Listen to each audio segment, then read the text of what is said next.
दोस्तों अगर practical knowledge चाहते हो तो ये वीडियो काफ़ी ज़्यादा इंपॉर्टेंट आपके लिए होने वाली है। आज काफ़ी इंपॉर्टेंट वीडियो लेके आया हूँ जिसमें हम प्रैक्टिकल नॉलेज जानेंगे। काफ़ी चीज़ें मैं आपको बताऊँगा, टाई रॉड, प्लम बॉब, जो कॉलम के बीच का डिस्टेंस, मतलब इतनी ज़्यादा है, 10 से 15 चीज़ें होंगी जो आपको जब भी साइट पे जाओगे ये चीज़ें काफ़ी काम आएंगी। आप थैंकफुल होंगे कि आपने ये चीज़ें देखी हुई हैं और आपको ये चीज़ें पता हैं। जो सबसे स्टार्ट में मैं आपको बताऊंगा वो भी काफ़ी ज़्यादा इंपॉर्टेंट चीज़ है। हमारी स्लैब हो गई, कास्ट हो गई, वो तो उसके बाद आपको एज ए साइट इंजीनियर क्या रिस्पॉन्सिबिलिटी रहती है, क्या क्या आपको करना है। जैसे ही आपकी कंक्रीट हो गया, जैसे मैंने कहा था 1 घंटे के बाद आपको स्प्रिंकलर से पानी मारना स्टार्ट कर देना है, मतलब थोड़ा थोड़ा पानी उस पर डालते रहना है।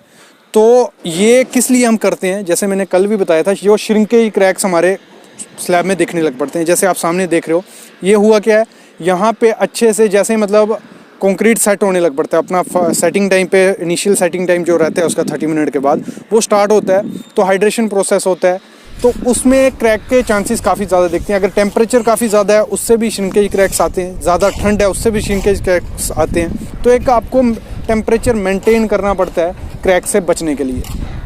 तो ये रीज़न मतलब रहता है क्रैक्स का।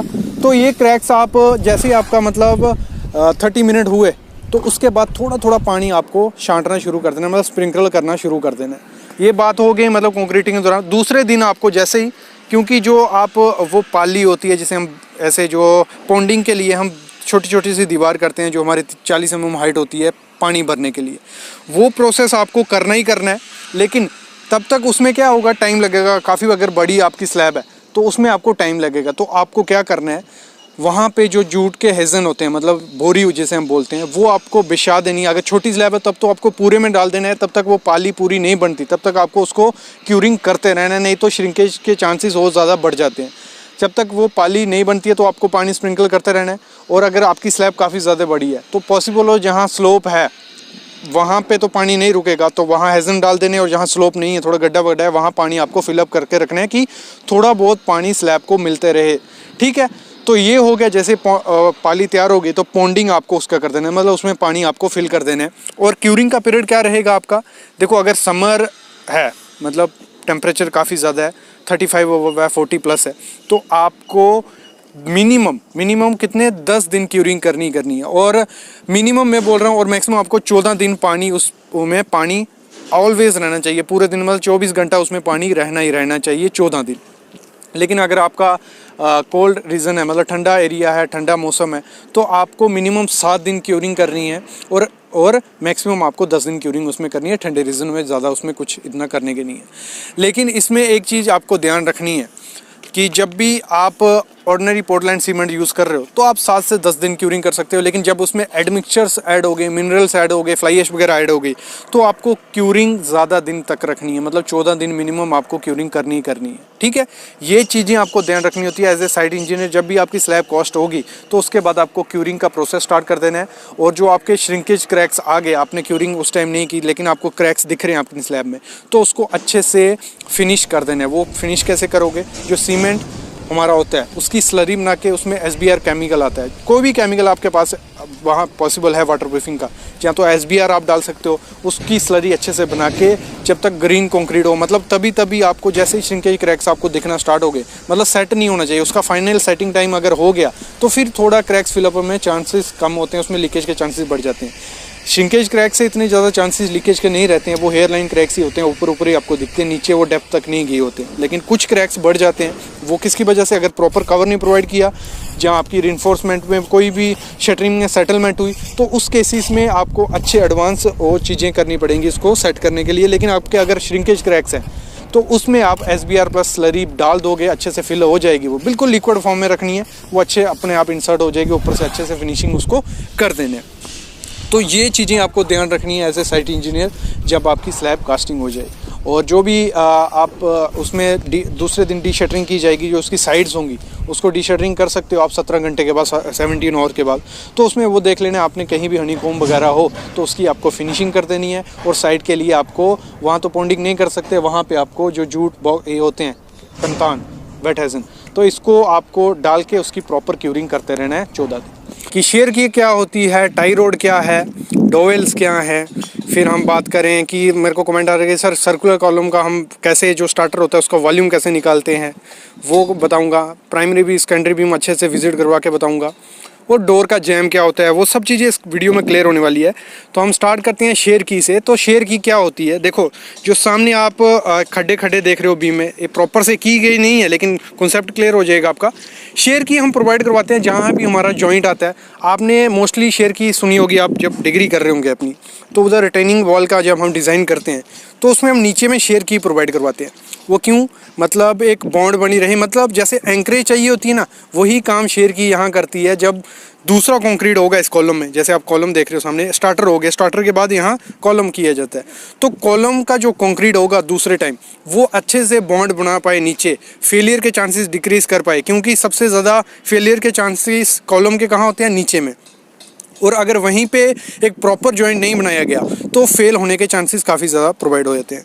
तो यहाँ हम शेयर की प्रोवाइड करते हैं। और शेयर की का आप कैसे किस वे में रख सकते हो, देखो हम उसकी लेंथ आप 150 बाई और डेप्थ उसकी 100 mm रख सकते हो, कि प्रॉपर से जब दूसरा कंक्रीट हो एक अच्छी सी बॉन्ड उसमें बन जाए। तो यही पर्पस रहता है शेयर की का, कि हम क्यों प्रोवाइड करते हैं। एक मतलब जब हाँ हमारा जॉइंट आता है वहाँ प्रॉपर जॉइंट अच्छे से हो पाए, इसलिए हम शेयर की वहाँ प्रोवाइड करते हैं। ये हो गया शेयर की का कॉन्सेप्ट। अगला हम बढ़ते हैं टाई रोड की तरफ। तो टाई रोड क्या हुई हमारी, टाई रोड जैसे सामने आप देख रहे हो, मतलब हम कॉलम की शटरिंग के लिए यूज़ करते हैं, या किसी भी चीज़ की शटरिंग होती है, शेयर वॉल की शटरिंग होगी, तो उसमें हमारा जब कंक्रीट होता है तो लोड काफ़ी ज़्यादा होता है। तो जो शटरिंग है उसको एक अच्छे से प्रॉपर वे से पकड़ने के लिए हम मोस्टली टाई रोड यूज़ करते हैं। जैसे आप सामने देख रहे हो 16 mm टाई रोड है, ये हर एक अलग अलग डाया की टाई रोड आती है। इसमें जो स्क्रू आप देख रहे हो, स्क्रू की हेल्प से हम टाइट कर देते हैं, मतलब दोनों तरफ हमारे सी चैनल लगेंगे, बीच में हमारी टाई रोड लगेगी और स्क्रू की हेल्प से हम उसे टाइट कर देंगे। इसे हम टाई रोड बोलते हैं। अगली जो चीज़ है, अगली मैं बताने वाला हूँ स्टार्टर का वॉल्यूम निकालने के लिए सिंपल फार्मूला है, जो हम 8th से पढ़ते आ रहे हैं, उसकी हेल्प से हम निकाल पाते हैं कि कैसे हम कोई भी सर्कुलर चीज़ है उसमें कितना कंक्रीट लगेगा, वो हम उसकी हेल्प से निकाल पाते हैं। जैसे आप सामने देख रहे हो, ये हमारा 900 mm का सर्कुलर कॉलम है। तो हमें सिंपल क्या करना है, जो हमारा नॉर्मल फार्मूला रहता है, पाई आर स्क्वायर एच करना है। 3.14 मल्टीप्लाई बाई आर हमारा क्या आएगा, रेडियस हमारा ये 900 का कॉलम है, तो 0.450 इंटू 0.450 इंटू एच, हाइट क्या होगी हमारी 100 mm का हम हाइट स्टार्टर भर रहे हैं। तो उसकी हेल्प से हम ये इसका वॉल्यूम निकाल देंगे कि हमारा 0.110 कंक्रीट M³ माल लगेगा, या एक बोरी का माल, जैसे भी जो भी कंक्रीट आता हो, इसकी हेल्प से हम निकाल सकते हैं। काफ़ी कमेंट्स आ रहे थे इस टॉपिक पे। अगली चीज़ क्या है, जो हम स्टील की वीडियो में डाल रहा था, स्टील की चेकलिस्ट बीम की, तो उसी दौरान सेकेंडरी बीम और प्राइमरी बीम का मैंने कॉन्सेप्ट लाया था। तो उस समय बीम को अच्छे से हम समझ नहीं पा रहे थे, लेकिन अब क्या है, वो स्लैब खुल चुकी है, तो नीचे से आप देख सकते हो कि सेकेंडरी बीम क्या है, हमारा प्राइमरी बीम क्या है। तो जो बड़ा बीम आप देख रहे हो, उसके ऊपर हमारा जो रेस्ट किया है वो हमारा सेकेंडरी बीम है। मतलब जो लोड प्राइमरी बीम, जो सेकेंडरी बीम पे लोड आएगा, स्लैब का लोड हमारा सेकेंडरी बीम पे जाएगा, वो सेकेंडरी बीम से लोड ट्रांसफ़र हो जाएगा हमारा प्राइमरी बीम पे, और प्राइमरी बीम से हमारा लोड कॉलम के थ्रू नीचे फुटिंग में और सॉइल में चला जाएगा। तो ये होता है। और सामने आपको मैं दिखा भी देता हूँ कैसे, अभी सामने आपको दिख रहा होगा एलिवेशन पूरा, ये टी बीम है हमारा। तो ऊपर स्लैब आ गई, नीचे बीम की लटक आ गई। और देखो बड़ा बीम जो दिख रहा है आपको, एक 900 बाई 1 मीटर का बीम है, उसके ऊपर जो बीम है 300 बाई 450 का, वो उसके ऊपर रेस्ट कर रहा है। और 300 बाई 450 का जो बीम है, उसके ऊपर एक और छोटा बीम आ रहा है 230 बाई 400 का, वो उसके ऊपर रेस्ट कर रहा है। तो इधर से हमारा कंसेप्ट क्लियर हो गया कि जो हमारा प्राइमरी बीम क्या है, सेकेंडरी बीम क्या है। इसका डिज़ाइन आपने अपने बीटेक के टाइम किया होगा, जहाँ ऐसे कॉलेजेस में पढ़ा होगा। तो ये चीज़ रहती है, वही हमारा क्लियर हो गया कि प्राइमरी से सेकेंडरी से प्राइमरी, प्राइमरी से कॉलम के थ्रू हमारा लोड डिस्ट्रीब्यूट हो जाएगा। ये हो गया तीसरा कॉन्सेप्ट। अगला कॉन्सेप्ट अगर हम चलते हैं, अभी जो अगली चीज़ है हमारी, वो है प्लास्टर का चेकिंग कैसे कैसे करते हैं सर, और डेप्थ कितनी है कैसे पता चलेगी। वो तो स्केल रहता है, वर्नियर स्केल से भी हो जाती है।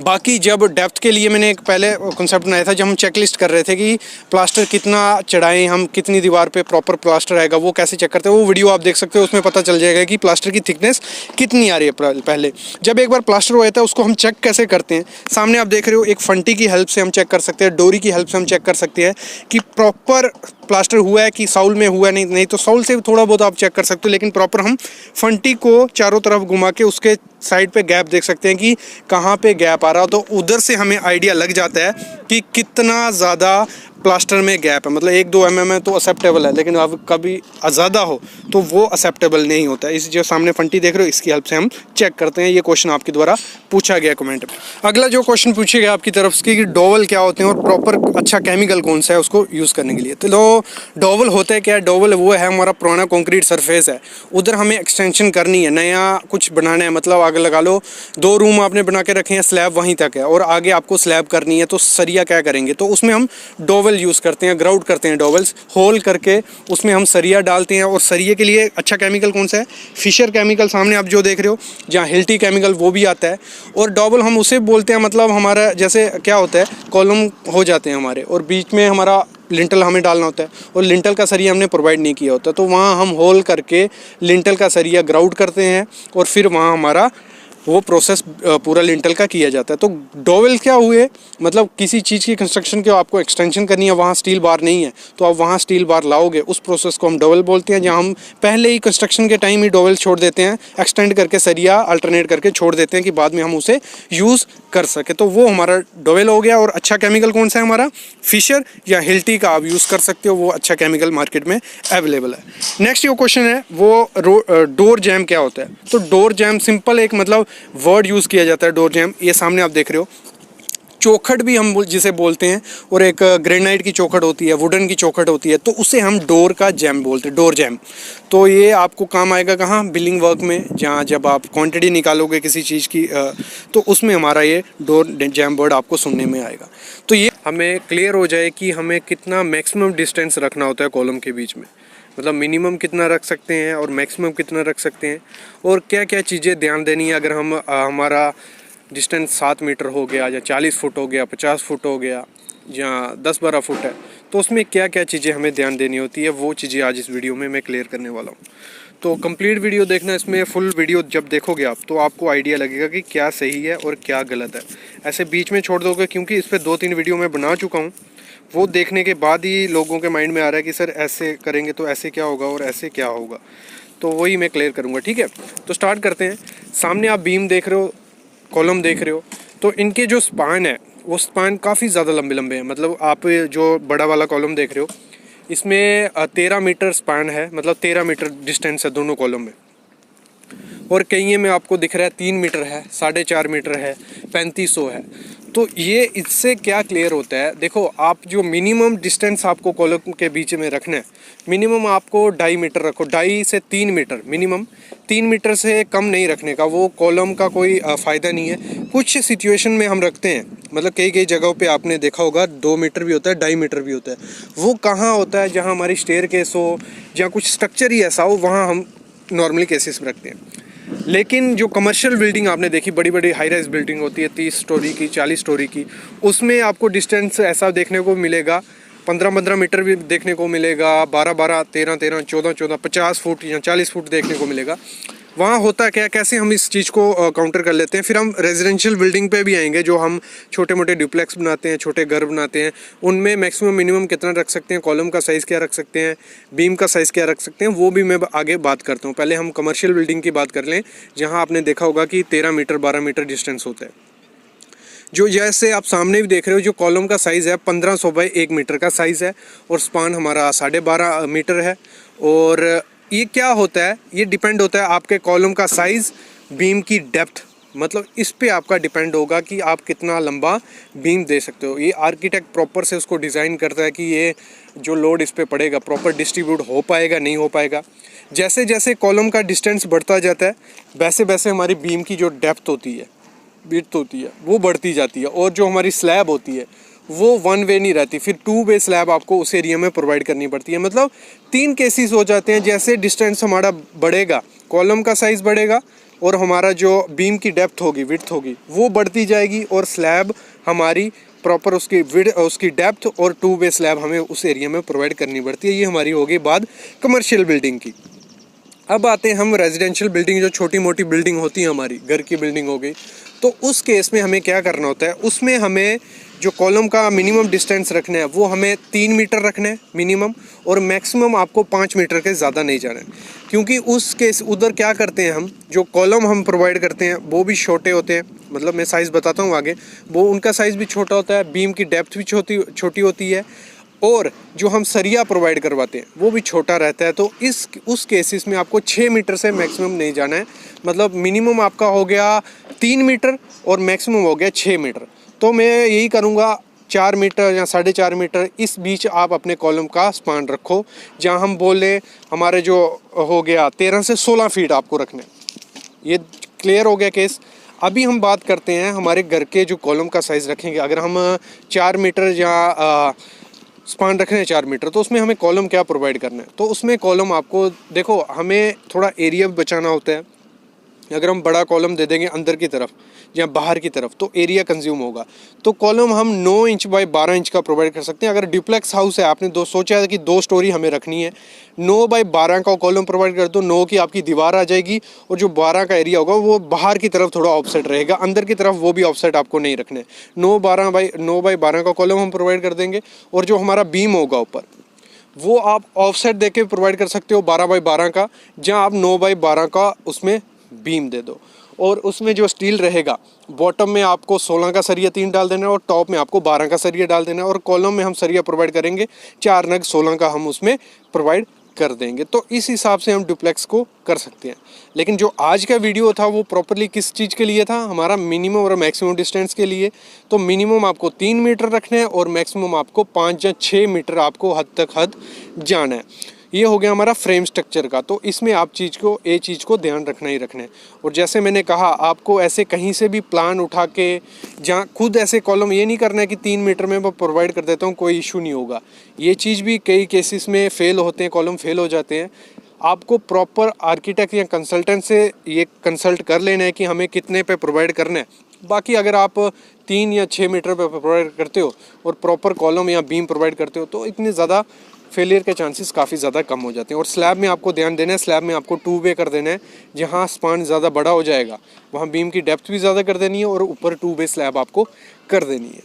तो इस वीडियो से आई होप आपको आइडिया लग गया होगा कि आपको किस बेस में कैसे आपको कॉलम का maximum distance minimum distance provide करना है। इस पर 3-4 वीडियो मैं बना चुका हूँ, वो भी देख सकते हो। उसमें भी मैंने अच्छे से एक्सप्लेन करके आपको बताया है और थियोरेटिकल वीडियो भी है, उसमें दिखाया भी है कैसे करते हैं। और जो सामने आप देख रहे हो वो कमर्शियल बिल्डिंग है, इसमें स्पान काफ़ी ज़्यादा है, बीम काफ़ी ज़्यादा बड़े हैं। लेकिन रेजिडेंशियल बिल्डिंग में हम छोटी की तरफ जा सकते हैं। तो ये था आज का वीडियो। ऐसा ही वीडियो एक और आपको शाम को देखने को मिलेगा इंटरव्यू क्वेश्चन पे, शेयर की पे। तो उसके लिए प्लीज़ चैनल को सब्सक्राइब कर लो और बेल आइकन ज़रूर दबा लो। Thank you guys.